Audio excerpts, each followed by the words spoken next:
At 3:07 a.m., the city was silent, too silent for someone like Marina Caldwell, a CEO known for conquering boardrooms, not empty streets. Yet here she was, shivering in the cold glow of the office lobby lights, her mascara smudged, her heels dangling from her trembling hands. She had walked out of a company gala where her own executive team had turned on her, blaming her for a financial setback she had privately been covering for months. The betrayal hit her harder than any headline ever had. And now, the thunder inside her chest was louder than the echo of her footsteps as she sank onto the marble floor, unable to hold herself together anymore. If you believe in kindness, second chances, and people who appear in your life exactly when you need them most, make sure to like, comment, share, and subscribe to Midnight Reports. It truly helps stories like this reach more hearts. Marina didn't notice the soft squeak of a mop bucket approaching until it stopped just a few feet away. She looked up instinctively, expecting the usual judgment or awkward stare people gave a high-powered woman breaking down in public. But instead, she met the gentle, steady eyes of a man she had never truly noticed before.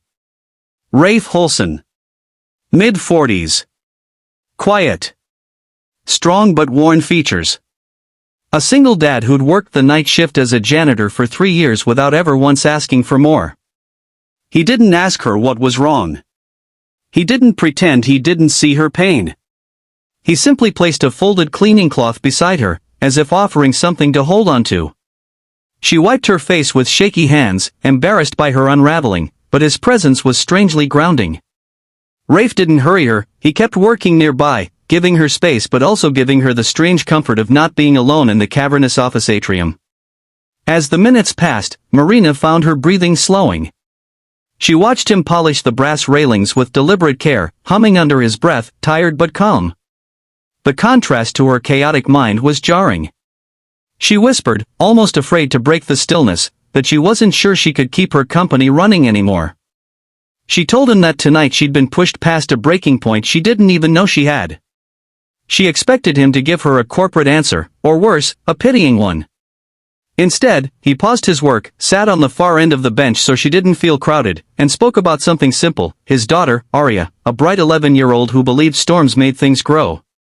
He told Marina about how Aria had been struggling after losing her mother 2 years ago, how the smallest routines kept her brave, and how some nights, when she couldn't sleep, she asked him to tell her stories about people who kept going even when the world tried to break them. Marina felt her chest tighten, not with panic this time, but with a deep, aching understanding. For once, someone wasn't asking her to be unshakable. Someone was gently reminding her she was human.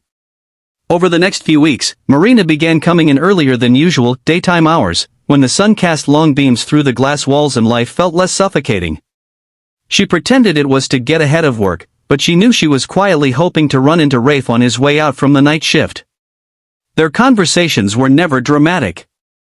They were about small things, coffee preferences, Aria's school projects, Marina's memories of learning leadership from her grandmother. These exchanges felt like sunlight cracking open a darkroom she'd been trapped in. Rafe never treated her like a CEO. He treated her like a person trying to find her footing again. That mattered more than she could articulate. Everything shifted the morning she caught him wincing in pain while emptying a heavy trash bin. He tried to wave it off, but she insisted he get checked by the on-site medic.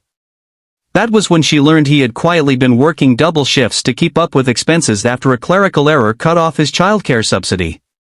He hadn't told anyone because he didn't want to cause trouble. Marina felt something inside her snap, not in anger at him, but at the world that made good people struggle in silence. She used her authority not to flaunt it, but to fix the error, restore his benefits, and get the facility's maintenance team the overdue staffing support they'd needed for months. Rafe tried to thank her, but she simply said she was finally doing her job right. Their bond deepened during the bright hours of the midday sun, where life felt gentler and conversations drifted into new territory. She asked about the hardest nights after he became a single parent. He asked about the loneliness of leadership that no one warned her about. They listened, really listened. Marina found herself stepping into her boardroom differently now, not with hardened armor, but with a quiet strength she gained from someone who kept going even when he had every reason to fall apart. One sunny afternoon, Marina invited Aria to visit the office while Rafe finished paperwork. Aria, with her shy smile and mismatched bracelets, took Marina's hand as if it were the most natural thing in the world. They toured the workspace, ate sandwiches on the rooftop terrace, and laughed when a swarm of pigeons tried to steal their chips. Marina hadn't laughed like that in a long time. She felt something warm blooming in her chest, something she wasn't ready to name but hoped she didn't lose.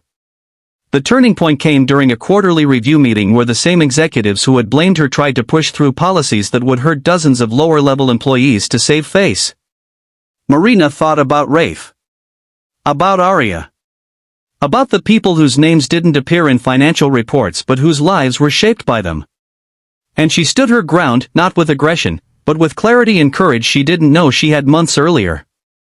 When the meeting ended, she stepped out feeling lighter, as if she'd finally reclaimed who she was meant to be. Later that week, at 3 p.m. under a warm, golden sky, she found Rafe in the courtyard watering the office plants he'd unofficially adopted. She told him she wanted to thank him, not for advice, not for kindness, but for reminding her that broken moments didn't end stories, they rewrote them. He didn't say much, just smiled, that quiet, steady smile that had become her anchor.